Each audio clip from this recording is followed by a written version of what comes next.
آپ کو پتہ ہے کہ جب امام زمانہ کا ظہور ہوگا تو صبح کے وقت حضرت جبریل علیہ السلام ایک آواز دیں گے کہ لوگوں، امام کا ظہور ہو چکا ہے، جس نے امام کو جوائن کرنا ہے وہ مکہ کے اندر پہنچ جائے، امام مکہ کے اندر موجود ہے۔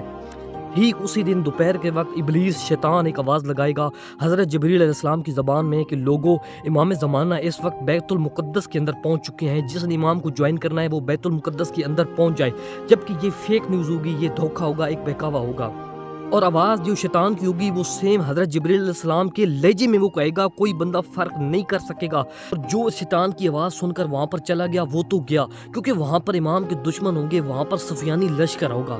تو کیا اس کا کوئی حل ہے کہ شیطان کی آواز کو بندہ پہچان سکے کہ یہ فیک نیوز ہے، یہ شیطان کی آواز ہے؟ جی ہاں، اس کا حل ہے۔ اس کا حل ہے دعائے سماعت۔ یہ جو دعائے سماعت ہے نا، یہ بہت اہم دعا ہے۔ یہ وہ دعا ہے جو امام زمانہ نے اپنے خاص نائب محمد بن عثمان عمری کو عطا کی تھی، اس کو تعلیم دی تھی۔ یہ جو دعا ہے یہ جمعے کے دن ظہر کی نماز کے بعد پڑھی جاتی ہے۔ جو بندہ یہ دعائے سماعت پڑھے گا وہ اس دن، جس دن امام کا ظہور ہوگا، شیطان کی اس فیک نیوز کو پہچان سکے گا، فرق کر سکے گا۔